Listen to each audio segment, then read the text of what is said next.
Welcome to the Living in Alignment podcast. My name is Amy Landry. Through a collage of conversations, here we distill mindful living and timeless wisdom within a modern, everyday context. Thank you for being here.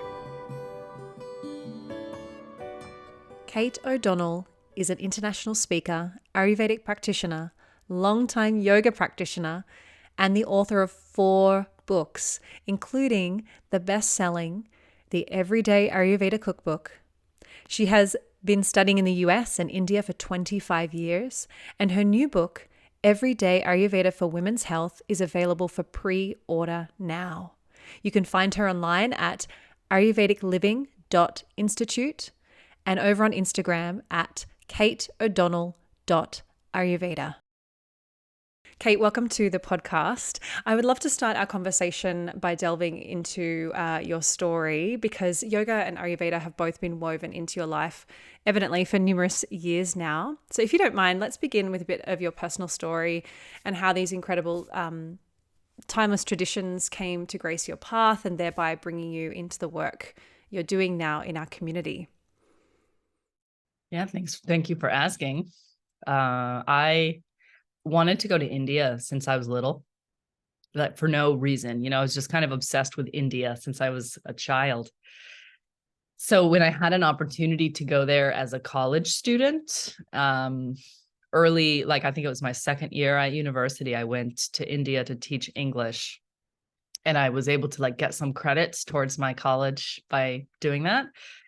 And I ended up staying an extra semester and kind of traveling everywhere. And it was on that trip that I started yoga. We were staying in Oroville, which is an intentional community south of Chennai. So there was all sort. I mean, I was only 19 at the time, so I was just blown away by all the people I met who were doing all these kind of wild things. And this guy came in to teach yoga to the group of students I was with one day. And I was a very physical person. I had been into West African dance at the time and played sports in high school and all that. And so it was Ashtanga yoga. It was a very physical form. And I hadn't really ever done any kind of yoga or had any interest in yoga before that. I was more into the dance. But at the end of that hour, I was like, wow, whatever that was it. And for the rest of the 6 months, everywhere I went, someone would approach me and ask me if I wanted to do Ashtanga yoga with them tomorrow. And it just kept happening to me. Maybe because I was in the South, kind of not so far from the seat of that kind of yoga. And so I started yoga then and was very, I'm an all or nothing person, Amy. I think that's my, and so I was all in. I raced through my last few years of college and then went back to India, and I was hell-bent on being a yoga teacher because I felt very selfish, being so devoted to a practice that was so personal and internal, and so teaching was really the only way that I could feel that my life would come full circle, and that I would just be in my little cave, but also be connected. So I was really sweating that desire to teach, for a number of years. And Patabi Joyce and Sharat, his grandson, were both my teachers, and they were very strict with me about that. So it was all these years of cleaning toilets and cleaning homes. I did a lot of cleaning, was sort of my vocation for some years. And then eventually went to visit my parents in New England and was just totally absorbed by this Mysore community in Boston. Of all the places, the last place I ever wanted to live was a freezing cold city. So I moved there to teach. And for 12 years, I held that community in Boston and did the, 6 a.m. yoga thing. And it was a fantastic period of my life. During that time, I also realized that people were confused about food and didn't know what to eat. And that was a lot of what I had learned in Mysore. I had worked with a doctor there. I have a history of parasitic infections from my travels to like Goa, Pushkar. I was on that like Chillum Trail, as they called it at the time. And so I got really sick doing stupid stuff at age 19. And that there is the reason that I am what I am, with Ayurveda, because I needed to heal my digestion and so much of the problems. I was in India, so I would find a doctor and it'd be an Ayurvedic doctor. And that was how that happened. And I was so, just like the yoga, I was so blown away by the experience I had doing my first Panchakarma that the same thing happened. I just dove headfirst into Ayurveda after the experience. And then, fast forward, I'm living in Boston and I'm realizing people are eating weird food at night and then getting up to do yoga in the morning. So I was like, wow, guys, we need to talk about food, and I just started to realize that all of these routines and all the knowledge I had learned from my doctor was actually somewhat codified into this science called Ayurveda. I didn't really even know. And so I ended up going through a school in the eastern part of the United States, like a year-long Ayurveda health counselor program. At the time, there wasn't a lot of that. Now there's a lot more of those schools. I teach at a number of them. But it was just this thing of like, wow, back then it was like, how do you study Ayurveda? Like, what is it? It just wasn't a thing, And so it's been interesting to sort of feel like a trailblazer in a way in the US with that science, and it seems to have been my karma to get the information about it out to beginners and like the general public, and not necessarily preaching to the choir as much, but trying to sell people on it who would otherwise not even find it. And so that's where my books came about. I started to create these everyday Ayurveda books, specifically around the cooking skills in the beginning, because when I started practice, you probably see the same thing. Everybody wanted to talk about food. Everybody walked in the door and was like, I don't know what to eat. And it was a real problem. And people had a lot of stress and anxiety around food. And, as food being the primary medicine of our science, that's problematic, So I was like, we got to make a friendly food book. And so that was how I started the writing, and just to create resources for people in Ayurveda, for practitioners to share with their clients and for me to share with my clients. And it's proven to be a really fun thing, but so many of the things I've done, I never meant to do. I didn't mean to do yoga in India. I didn't mean to, write Ayurveda cookbooks, but all these things kind of happen. And everything in my life right now really feels like I'm doing what I'm supposed to be doing, which is a really excellent feeling. That actually came through for me as well, as you were speaking earlier on about when you came to Ayurveda and you're bringing it to your community in Boston. And I thought, yeah, it's almost like you really pioneered it in the community, because and it also seems like a natural evolution for so many people, particularly now, moving from yoga and then having this awareness of Ayurveda and letting the two of them be intertwined, which is, I guess, they're inextricably linked anyway. But, I love how you're talking about your time with, Pattabhi Jois and Sharath and the cleaning of the toilets and stuff, because it's so different to studentship now and apprenticeship now, or becoming a teacher now, and massaging the feet of your teacher or your guru, or cleaning their toilet, or cleaning the toilets at school. It's such a different world. And I think it's a really just an invaluable experience to give you a different perspective on the dedication and the devotion required. And yeah, it's so evident that you're meant to be doing this work, and that initial calling to India too, just having that strong calling at such a young age. It's incredible. So let's really pivot and take this idea of India and the traditions and so forth, which, as you mentioned to me, is kind of tying into your next book, your fourth book, which is an incredible achievement.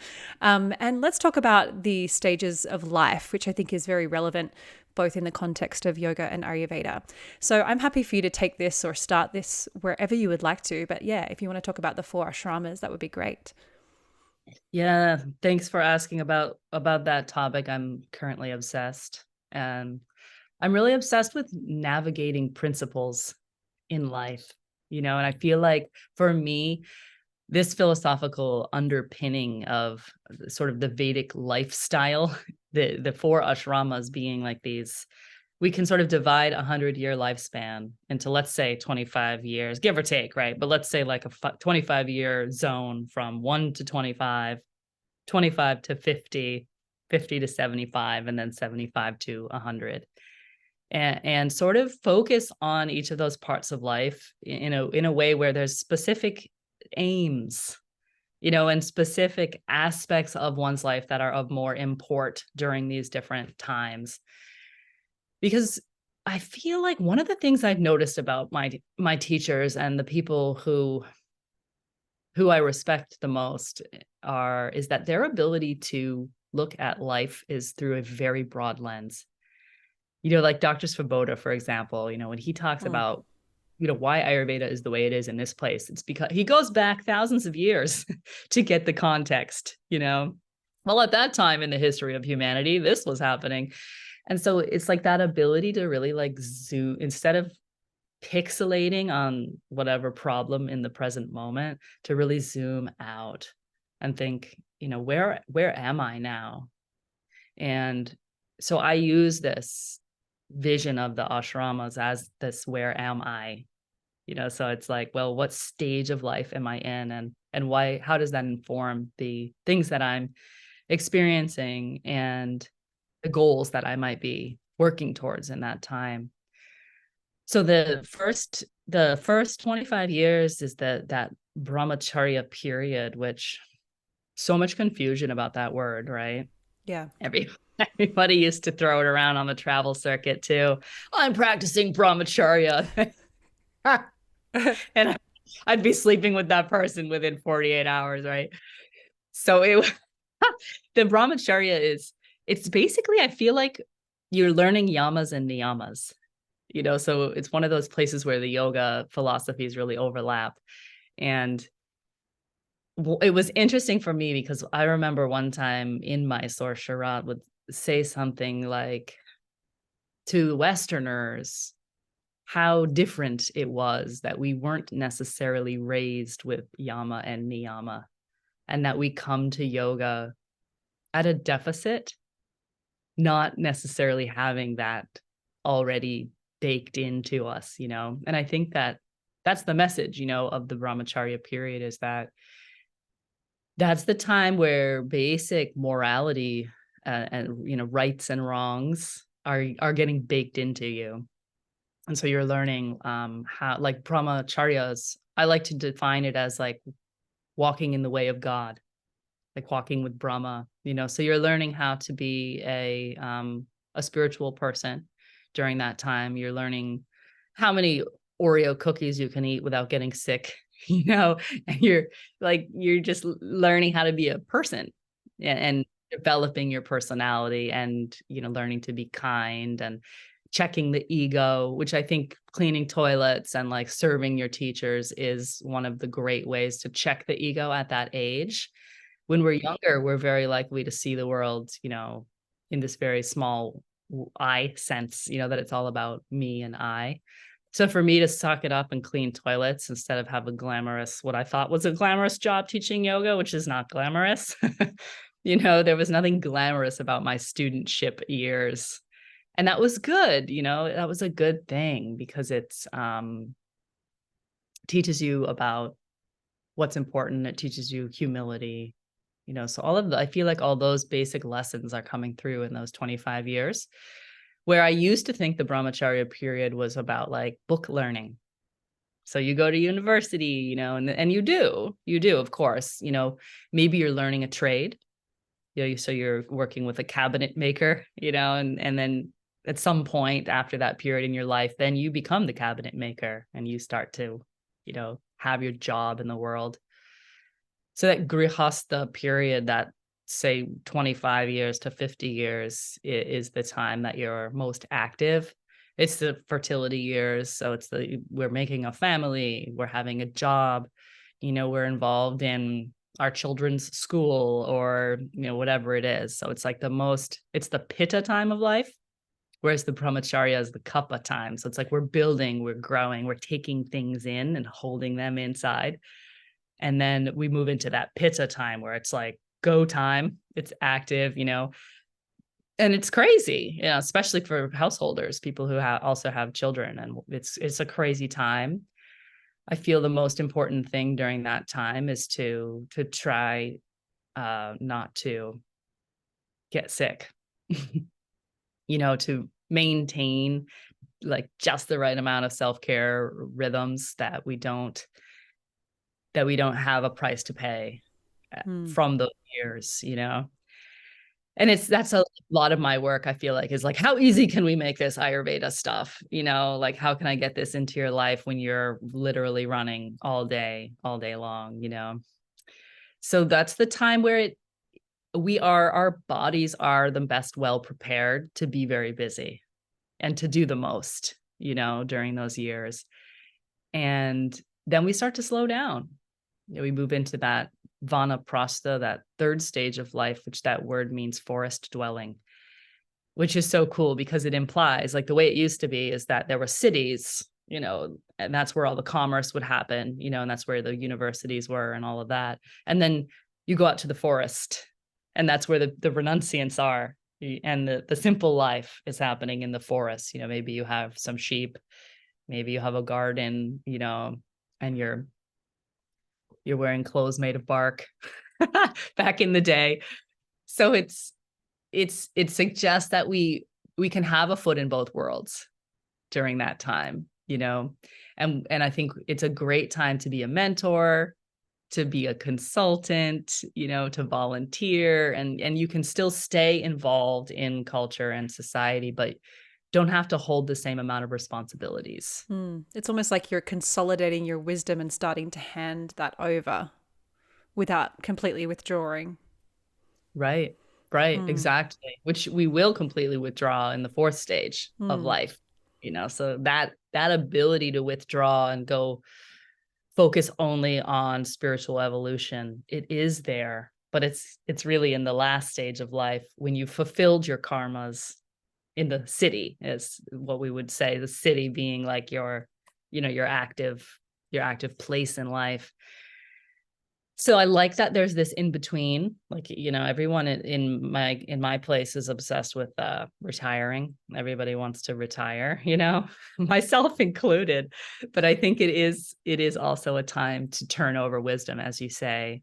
And I just wrote my next book is on women's health, and it's really interesting. I've looked a lot at that transition into menopause for women. I'm only 45, but it's still kind of, coming down the pipe. And it's one of if you look at indigenous cultures and you look at certain animals also have a shifting of, like, whales are one of the ones, elephants are another one, where the female species, when they're no longer fertile, will begin caring for the other's young, and primarily by providing food. So it's like nourishment, it doesn't have to be food, but you begin to, I think, at that stage of life, provide nourishment for the younger generations.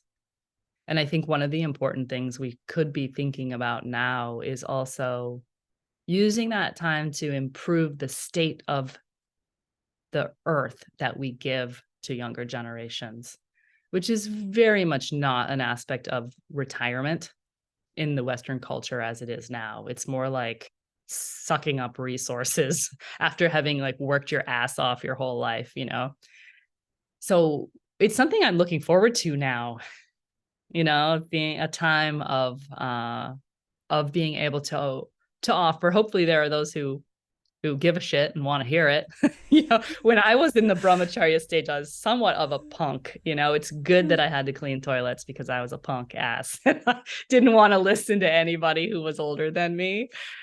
But I think being able to offer wisdom and also to shift my attention from artha, from wealth, to feeling like I have enough for the remainder of my life to live on, and then being able to just give Mm. with whatever, whatever amount of energy is left. And the body has less energy, it has less resources, it has less brahmana, less grounding quality once we get past, say, 50 or 60. So we it's natural to do less. I think that's an important message. It's Mm. natural to do less, it's natural to want less, and for life just to become more simple, and it just continues to go in that way until we get to that sannyasin period, that last quarter century, where it gets very yogic. At Mm. that point, I feel like that's where the yoga and all of the The yoga technology, embodiment. Yeah. yeah, that's where it really comes in. And that's your chance to cook out any remaining karmas as well in this body, before you leave the body. Mm.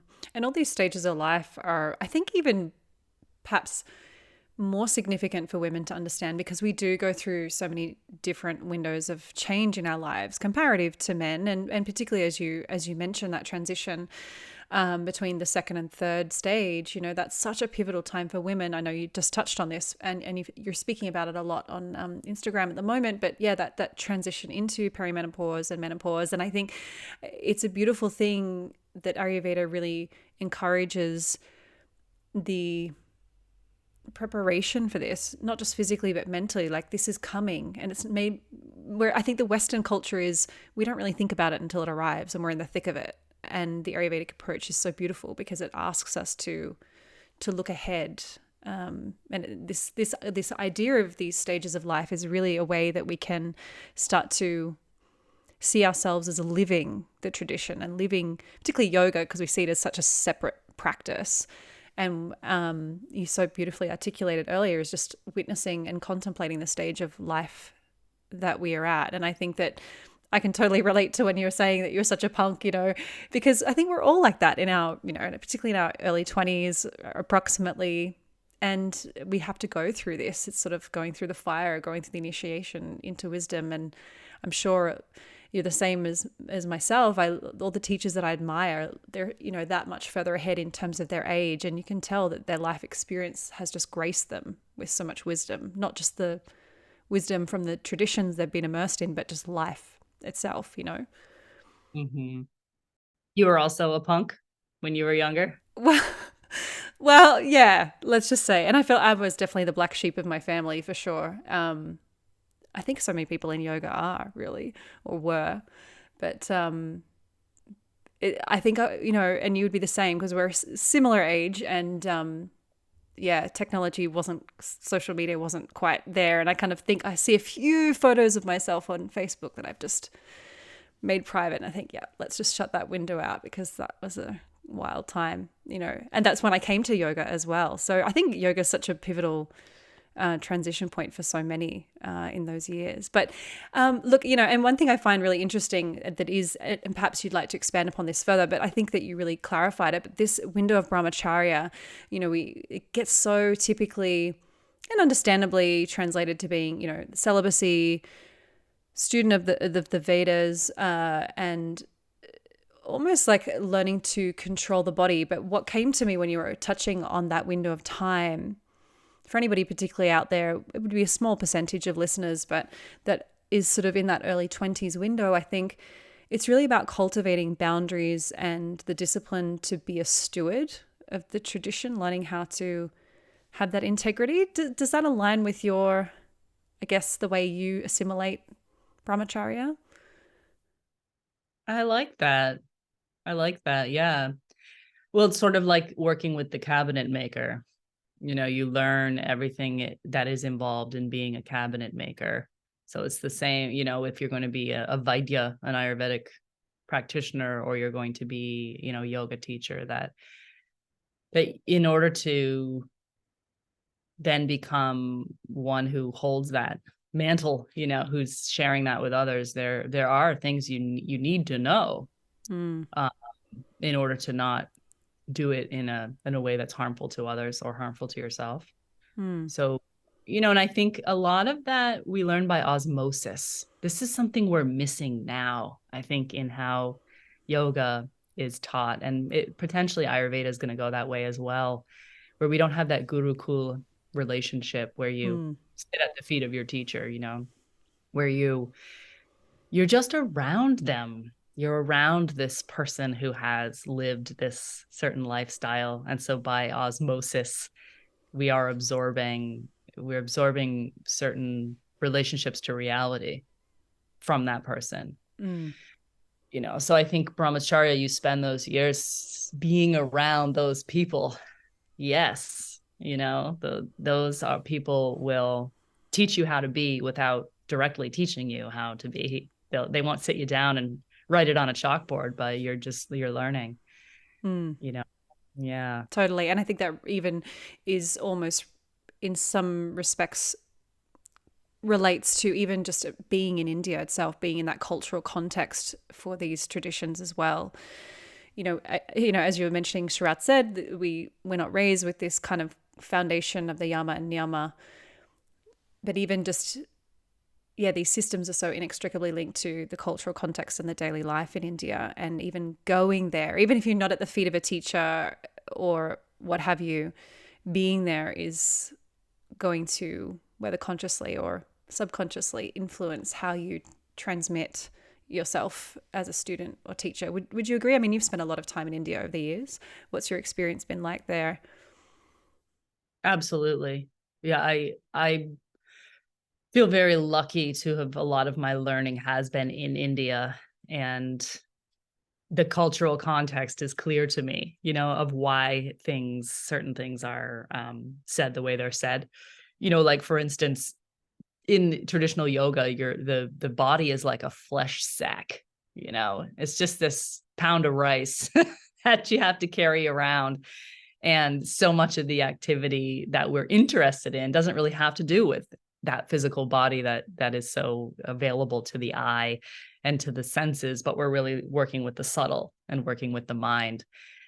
And I feel like when I work with people who are newer to yoga in the United States, that concept blows them away, that we're here to learn about the subtle body and the mind. Hmm. It's like, whoa, no way. Then why are we jumping around all the time? You know? And I think that idea for me was, I learned it from the way that I was treated and the way that the body was spoken about, and there were so many things about being there that taught me that we don't coddle the body here. Bodies aren't coddled, and we live in the tropics, and like things happen in bodies in the tropics that are not pretty. And, people get sick, people die, like all these kinds of things that were very hidden in my own Western culture. Is you would see all of that stuff right there and in your face. And it enabled me to understand things, I think, about yoga and about Ayurveda that I take it for granted sometimes, that oh yeah, of course we believe that, of course lunch is the most important meal of the day. Yeah. Yeah, because in India, that's it. Lunch is the biggest meal. You go get your thali, everyone's like taking time and it's a big deal. And at home, in the US, people just maybe don't eat at all or eat at their desk and that sort of thing. So Mm. I did learn a lot of cultural context. And interestingly, for me, so much of it I didn't realize was Ayurveda until I started reading books written by Westerners about Ayurveda. And then I'd be like, oh, there's that big lunch thing, And a lot of the things that I learned in my yoga years of studying in Mysore were Ayurveda, the Ayurveda informed, but I didn't know because I was just part of the deal, So yeah, you do your practice in the Brahma Muhurta, in those several hours before the sunrise. That's when everyone's practicing. And I took it for granted, but now I look back and I'm, oh, wow, I've learned, it's baked into me now that practice happens early in the morning. Yeah. you know I love that. And that so sweetly segues into a question I'd love, or somewhere I'd like to go with you. And that is, Let's chat a little bit about your somewhat recent live on Instagram, which it just so landed for me at that time personally. Let's say you were sharing in general about your approach to yoga, to exercise, to the body. And I think it was such a perfect reframe for people listening in to see this as like you're living and breathing these traditions, and you may not be doing this really dynamic, consistent asana practice all the time because you're honoring, and this weaves into what we were talking about before, but the stage of life and the season of life and where you're at and what you need in your body. I know for me personally, I'm still practicing some asana and doing a few things, bandhas and whatnot, and a little bit, but I've also been doing some stuff from the Postural Restoration Institute. So the movement I'm doing, it is just purely for exercise, like to nurture this physical body. And then there are these other elements of my personal practice, pranayama, meditation, and mantra practice that I have, and that's my yoga, right? So let's talk about that. Like, what is your perspective on that, and where are you at with that at the moment? Yeah, coming through 20 years of Ashtanga yoga, most of our listeners probably have heard of it as a very vigorous practice, which it is. And I do think that we are at some point meant to hang up the asana and move on to the next thing. Even, I've heard Sharat say in his early 50s, he was like, I've done so many asanas. Like I don't need to do that anymore. And I'm glad that I did. I did as much as I possibly could during that 20 years. And it's been hard for me to make a shift. It's been very hard. I'm very attached to vigorous exercise. And as I've gotten older, that has been less and less available. And the yoga really, if it's working, if we're really immersed, it's going to happen that the asana aspect of it begins to feel not so appropriate. I feel like that's what yoga wants us to do, is move in it's right there in your 8 limbs, right? So you get your yamas and your niyamas when you're a kid, then you bust out some asanas while you're, in the strong body. And then you move into moderation of the senses, moderation of the breath and subtle body. And then it's all mind, mind, mind after that, and I resist it. I resist it for sure because I love the body. I love my flesh sack. I love to feel it. I love to exert, I really do love all that. And rather than beat myself up about that, what I've chosen to do is find other ways of exercising, finding other ways of being in my body so that I'm not putting that on the yoga.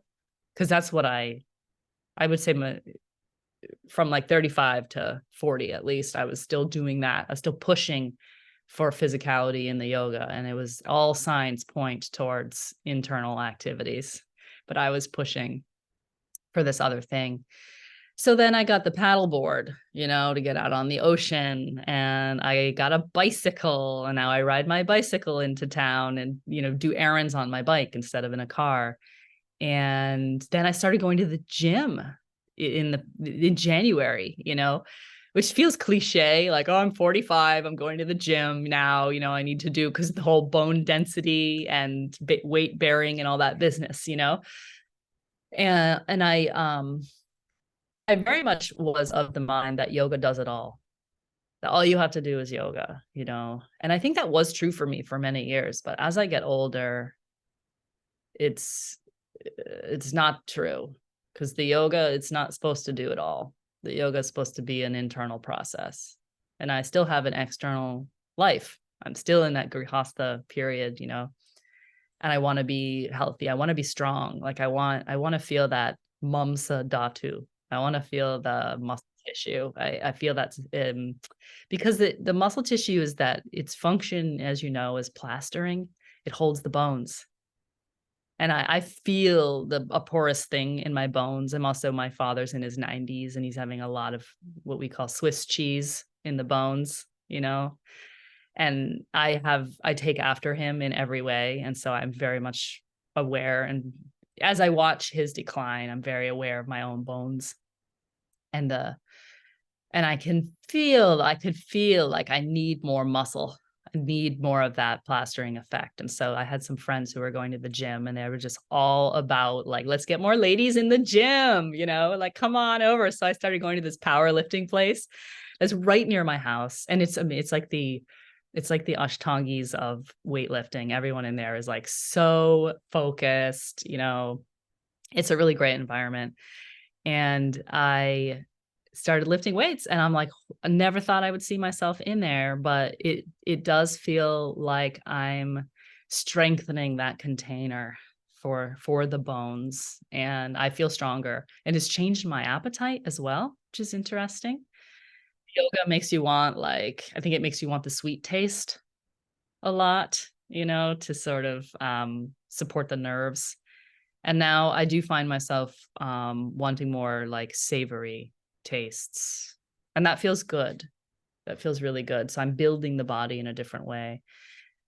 And now during those early morning hours, if I just want to sit there, like that's great.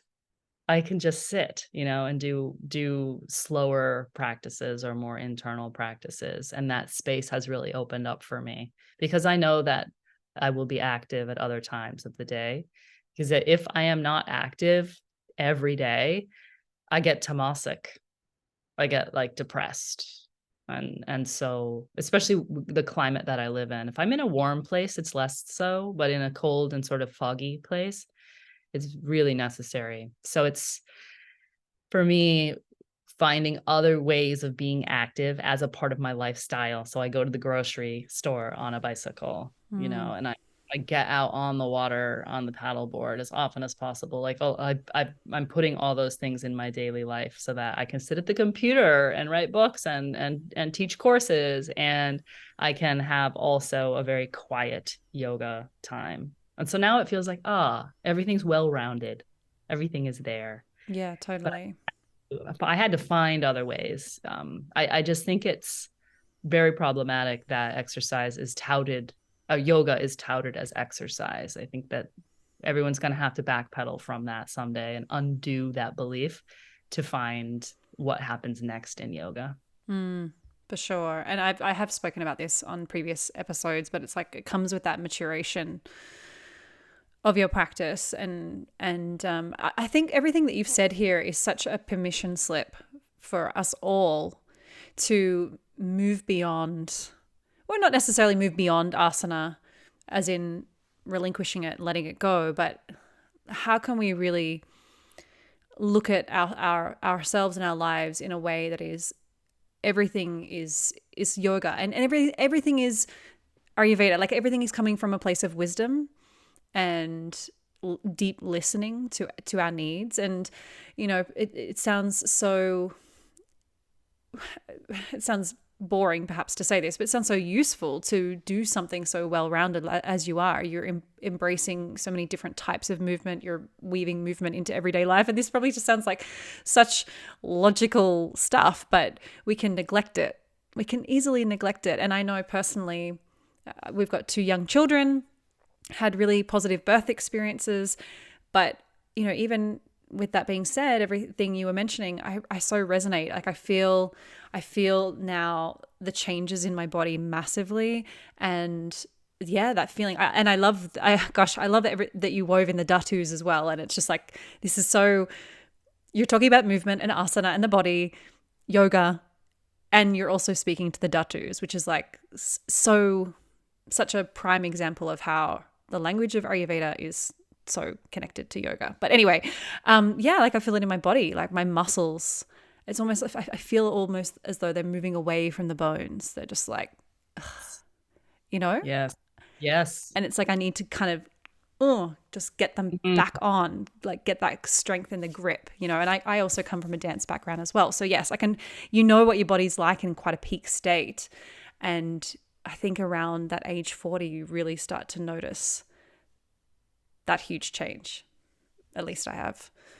Yeah. And, I'm here in Edinburgh now, and I'm with a friend of mine who has spent the last 20 years working in Western anatomy and in fascia. And she does this great example of, if you take a rubber band and you stretch it and you stretch it and you stretch it, then it becomes lax. And the nature of tissues as they age also, that laxity starts to happen. So when you say it feels like the muscles are falling away from the bones, like they are, and I think when we've done a lot of stretching as well, like one of the problematic views on yoga, one that I am very, very much guilty of, too much stretching, the elasticity of the connective tissues, it's difficult to get that back, because that rubber band has been stretched. So what your description of muscles falling away from the bones is, yes, they are, and so that's where I feel the work with the Mamsa Dhatu and the muscle layer in particular is to bring back that springiness and that natural elasticity to the connective tissues. And that's what holds everything together, So I'm very interested in that layer. And it feels, in Ayurveda, that layer is like, it's right underneath the skin, and so that's why we do Abhyanga. And then that's really the layer between like all of our inside processes and our like subtle body. So I also feel like the ability to penetrate the connective tissue with the mind is like a ticket into a subtle awareness that it's very interesting to me, That's fascinating. Yeah. And I think it's almost the undertone, sort of what you're alluding to, is perhaps what we unconsciously or subconsciously are drawn to or attracted to when we are seeking, let's say as a practitioner of yoga, we're seeking out the knowledge of Ayurveda. We think it's about the food and the dinacharya, the daily routine, but it's actually trying to understand this vessel in a more intricate way. At least that's how it feels. Oh, absolutely. I always say that the thing that actually drew me into Ayurveda the most was how it helped me understand yoga. That's why I keep going after it, because it helps me understand the yoga more. So I'd love to sort of take what we've spoken to and just lightly touch on the Ayurvedic concept of Ritucharya, so seasonal routine, let's say, or discipline, but that embracing of the fluctuations and the adaptations that are appropriate, particularly to yoga, let's say, but just to daily living in general. So I don't know if you want to expand upon that concept a little bit, maybe if you want to touch on its value, perhaps how it's something that you consciously consider in your life. If you'd like to elaborate on that. Yeah, Ritucharya, the seasonal changes or the seasonal flow, like Brahmacharya, is that sort of like movement with God. So Ritucharya is movement with the seasons. And a season in India is about 2 months. Like there were 6 seasons out of 12 months. And then kind of where I am, we'll have more like 4, probably where you are too, right? 4 seasons. Yeah. And again, it speaks to yoga, because those of us who are drawn towards more traditional paths with yoga, I think can get caught on thinking that you receive a practice and then you do the hell out of that practice, right? Without changing. One of the things that Ayurveda has helped me learn is how to shift my practice according to my environment.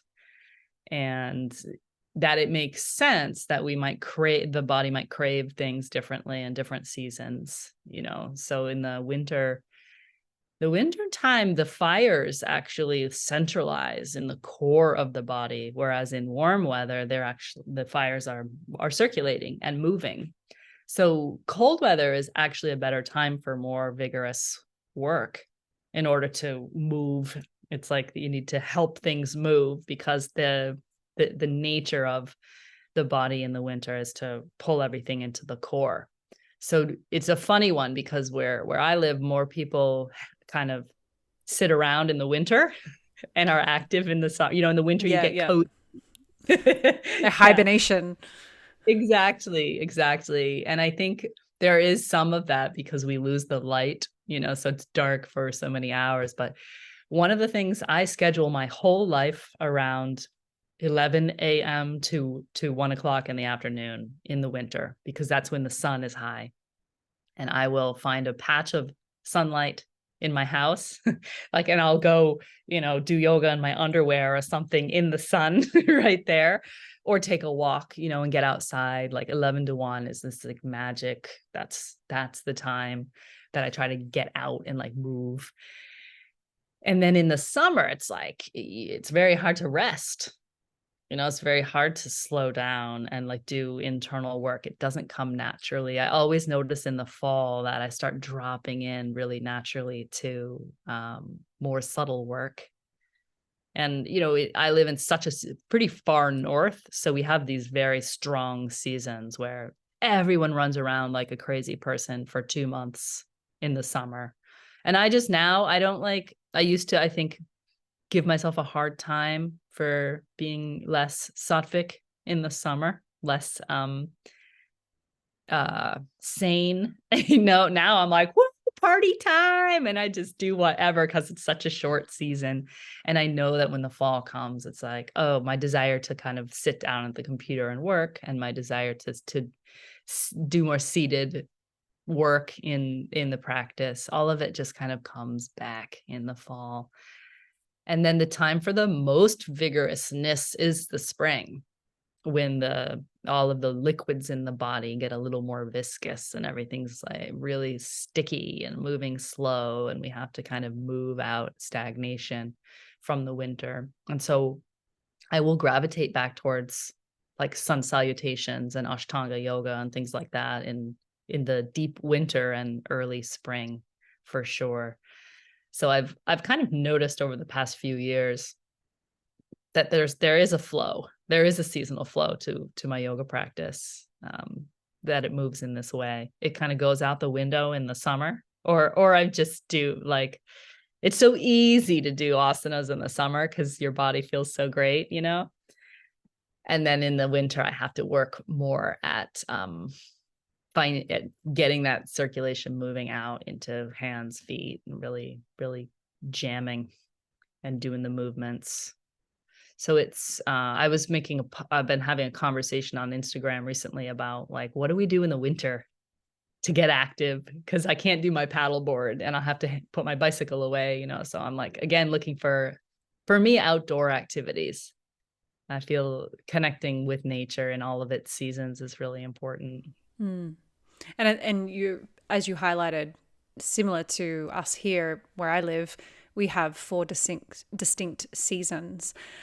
And again, it's almost like a permission slip. It's a permission slip to say, hey, you don't have to be dogmatic or too rigid about what you're doing, and to find something that not only serves you but also interests you. That you feel both physically and intellectually interested or engaged in. And that's just what I love about Ayurveda. It's not, even though it can seem perhaps to those coming new to Ayurveda, it seems like, okay, these are the rules, this is the rigidity, this is what you do or don't do. And in fact, it's actually a really beautiful, timeless approach to living, because it allows that freedom for adaptation and change and development, which you've highlighted. And I love that very much.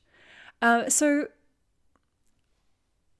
kind of closing out here, given that you are yourself an author of multiple books, if we were to say, aside from your beautiful creations, what, you can go with whatever number you want. It can be 1, 2, 3, 4, 5. What books do you think, whether it's in the context of yoga and or Ayurveda, are really pertinent and valuable to those on the path, whether they're practitioners, students, teachers, etc.? What have you found is really potent to read? I always go back to Stephen Mitchell's translation of the Bhagavad Gita. It's a tiny little book and very poetic. Love it. Absolutely love that book. And when you're learning the language of yoga and Ayurveda, they're both in there. Like there's Sattva Rajas Tamas. Lord Krishna talks about food, and it's very much about yoga in life, the yoga of living. And it's very much about how we act in the world, how we move in the world. So it really pertains to everyone, and that tiny little poetic translation is the kind you're not reading pages and pages of commentary. You can just open it and read. I'll open it and just read like 2 pages when I'm having a hard time. And it kind of brings me solace often. So that's, I would say, the text I go to the most. Do you know that book, Ka? Yes, I have it. Yeah. Yes. That I have never, no one has ever asked me this question, and I have said that, but I do think that given like what we've talked about today, that book is very pertinent to being able to zoom out and look at these traditions from a very wide lens, and that which is very Indian about them. I feel like that book is so cool, and it's very, the fundamental principles of yoga, I think, are there in that book. I actually found, particularly for those listening who live in Australia, I found that very difficult to get here, and I ended up purchasing it secondhand from Thrift Books, which is a US like secondhand, because it might have changed at the time. So I've actually got this old edition with the most incredible cover. It's not the same cover from the most recent edition, but yes, I'm so glad you mentioned that, because I feel like so little people know about that beautiful book. So I'll definitely put that in the show notes. Is there anything else that you would like to add? Dr. Claudia Welch's books, we did touch on women's health, Balance Your Hormones, Balance Your Life. Yes. She's created a model for talking about hormones in that book. That is, no one had done that I know of before that book came out. So I very much build on her work in the Everyday Ayurveda for Women's Health that comes out in the spring. And I do think it's a fantastic one if people are looking for a very like action-based approach, also research-based. She's did all the hard work to find research studies to back up her claims. It's a fantastic, still, it's 10 years old. It's still the best book on women's health that I think. And it's great because it pulls not only from Ayurveda, but there's that aspect of traditional Chinese medicine and like the influence of the Western medicine. And so it feels probably the most comprehensive option available at the moment. But that is a classic for sure. Any other books, or those 3? To toot my own horn, I would say the Everyday Ayurveda cookbook is like, it's fantastic. It's a season, so it's a nice place to start if any of our listeners want to like get a book for a friend who doesn't know about Ayurveda. It's how to set up your kitchen. It's all the qualities of the different foods according to their seasonality. So if somebody wants to get really into seasonal cooking, that's the one. And it lays out the basic principles in a way that is of Ayurveda, that is very friendly. It's got like how to do a seasonal cleanse. It's got how to do oil massage. Like a lot of stuff is in there. And it's like the starting place book of all my books. That's like the one to go to first. And then you kind of from there.